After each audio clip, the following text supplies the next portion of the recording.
Subscribe करें श्री चिन्मयानंद बापू जी के YouTube channel को और हमारे वीडियोस को सबसे पहले देखने के लिए बेल आइकॉन को दबाना न भूलें। तो सरकार जब प्रवेश करते हैं जनकपुर नगरी में, आह धाय धाम काम सब त्याग, काम धाम छोड़कर सब राम दर्शन के लिए दौड़े। बच्चे जवान वृद्ध नर नारी सब राम दर्शन करने लगे। और जब भगवान आगे बढ़े ना, तो छोटे छोटे बच्चों ने भगवान की उंगली पकड़ी, भगवान को रास्ता दिखाया कि प्रभु चलिए, ये बाजार यहाँ की बहुत अच्छी। और पूरा नगर देखते देखते भगवान और आगे बढ़े, तो जनकपुर की युवतियों ने भगवान के ऊपर फूल बरसाने शुरू किए। ही हर्षहि बरसहि सुमन, सुमन की बारिश, पुष्प की वृष्टि। तो किसी ने पूछा कि भाई सुमन का अर्थ क्या? एक तो सुमन का अर्थ सुंदर मन। भगवान को जनकपुर की युवतियों ने अपना मन दिया। अथवा तो जनकपुर के महात्मा जो हैं वो ऐसा अर्थ लगाते हैं कि नहीं, जनकपुर की बहनों ने, युवतियों ने भगवान के ऊपर फूल गिराए, इस फूल से इशारा किया, मानो कहना चाहा कि सरकार आप नगर देखने नहीं आए हैं, नगर देखना तो एक बहाना है। हाँ, हम जानते हैं आप यहां क्यों आए हैं, ये लोग भले ही न जान पाए, मुझे पता है आप क्यों आए, किसी और को देखने आप यहां आए। हाँ, सियाजू की ओर इशारा किया। लेकिन महाराज, जिनको देखने के लिए आप ये गली गली में घूम रहे हैं ना, वो यहां नहीं दिखाई देगी। तो फूल गिराकर इशारा किया कि कल बगीचे में आ जाना, वहां सियाजू मिल जाएगी। और इसलिए दूसरे दिन सुबह,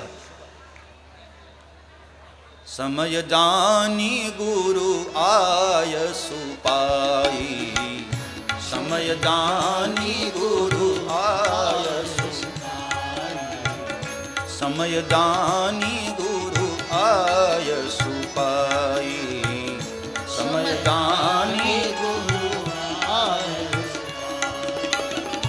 लेन प्रसून चले दो भाई, लेन प्रसून चले दो भाई, लेन प्रसून चले दो भाई, चले दो भाई। समय जानी गुरु आय सुपाई, समय जानी गुरु आय सुपाई। समय जानकर और गुरु की आज्ञा लेकर दोनों भाई बगीचे में पुष्प उतारने चले। और यहाँ बगीचे का जो मालिक है, माली, बड़ा खुश हुआ। कहा कि प्रभु, कल सारे नगर ने आपका दर्शन किया था, मैं बच गया था, क्योंकि मैं उस वक्त अपनी ड्यूटी पर था यहाँ फुलवारी में। मुझे लगता है आप पुष्प लेने का बहाना लेकर मुझ गरीब को दर्शन देने पधारे हैं। मालिक पधारिए, आपका बगीचा है। और वहां सरकार के जब कदम पड़े तो कुछ फूल तो खिले थे सुबह का समय, और कुछ फूल ऐसे थे जो सूर्य को देखकर खिलने वाले थे। लेकिन जैसे ही सूर्यवंशी राम आए ना, तो सारे के सारे फूल वहां अपने आप खिल गए सूर्यवंशी प्रभु को देखकर। और आज तो बड़े बड़े महात्मा लोग भी फूल का वेश ले लेकर वहां खड़े हो गए कि एक बार प्रभु बस मुझे छू लें, हम धन्य हो जाएंगे।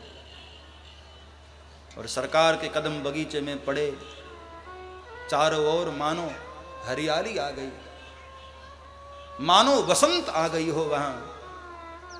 बगीचे का पूरा वातावरण। और भगवान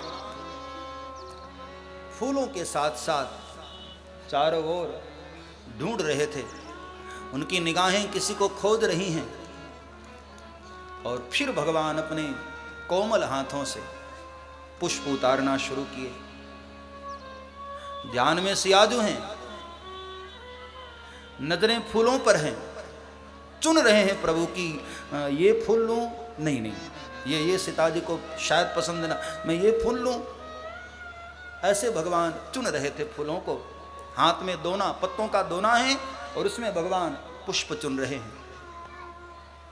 2-4 पुष्प भगवान चुने थे। उसी समय तेहि अवसर सीता तह आई, तेहि अवसर सीता आई, तेहि अवसर सीता तह आई, तेहि अवसर सीता आई, गिरिजा पूजन जननी पठाई, गिरिजा पूजन जननी पठाई, गिरिजा पूजन जननी पठाई, गिरिजा पूजन जननी पठाई, संग सखी सब सुभग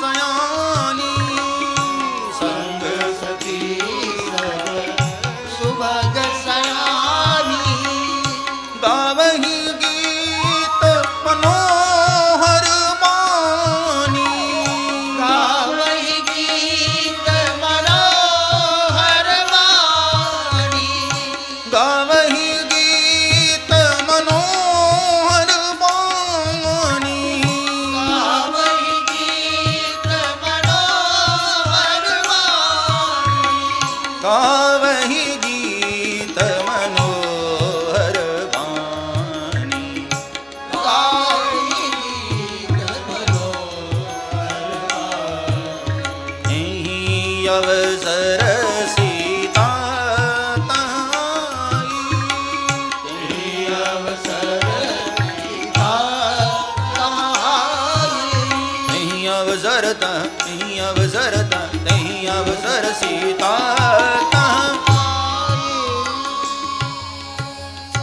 उसी समय बगीचे में सियाजू का प्रवेश। हमारी सियाजू रोज अपने अष्ट सखियों के साथ यहाँ बगीचे में आती हैं। एक बीच में सरोवर है, उसमें स्नान करती हैं और बगल में गिरजा भवानी का मंदिर है, वहाँ जाकर पूजन करती हैं। तो रोज की तरह आज भी सियाजू आई, स्नान करती हैं और गिरजा भवानी के मंदिर में पूजन करने गईं। तब एक सखी ऐसी है जिसका मन आज पूजन में नहीं लगा, तो वो जरा बगीचे में घूमने निकल गई और उसी ने बगीचे में घूमते घूमते राम दर्शन कर लिया। यहां एक बात समझने जैसा है, कभी कभी मंदिर में रहने वालों को राम दर्शन बाद में होता है, वन में घूमने वालों को राम दर्शन पहले हो जाता है। ये जरूरी नहीं कि मंदिर में ही ठाकुर मिले मेरे भाई बहन, कभी कभी वन वन में घूमने वाले फकीरों को मालिक जल्दी मिल जाते हैं।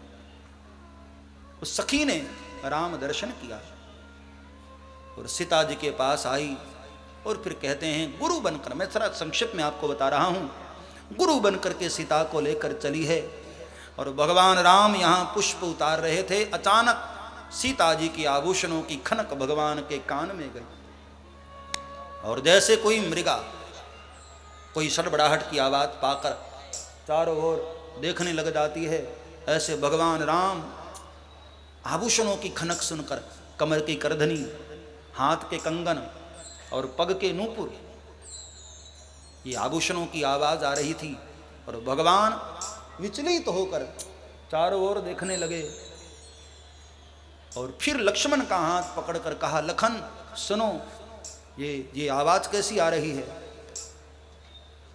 तो लखन ने मुस्कुराकर कहा कि प्रभु, ये माताओं का बगीचा है ना, और यहाँ माताएं ही प्रवेश करती हैं, तो सुबह सुबह का समय है, कोई बहन कोई माँ घूम रही होगी, तो उसके आभूषणों की आवाज है। तो भगवान इतने से रुके नहीं, भगवान ने कहा कि नहीं नहीं लखन, मुझे लगता है कामदेव आज मुझ पर आक्रमण करने आ रहा है। मानहु मदन दुंदुभि दीन्हि मनसा विश्व विजय चाहती। मुझे लगता है कामदेव आज मुझ पर आक्रमण करने आ रहा है। इतनी बड़ी बात प्रभु ने कह दी लखन के सामने। तो कई लोग यहां कहते हैं कि क्या प्रभु ने मर्यादा तोड़ दी? नहीं नहीं, ऐसा आक्षेप ठीक नहीं है। कामदेव आ तो रहा है, लेकिन सीता जी के चरणों में बैठकर आ रहा है।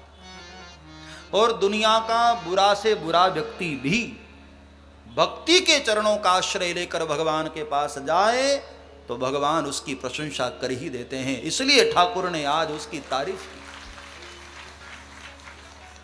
सब्सक्राइब करें श्री चिन्मयानंद बापू जी के YouTube चैनल को और हमारे वीडियोस को सबसे पहले देखने के लिए बेल आइकॉन को दबाना न भूलें।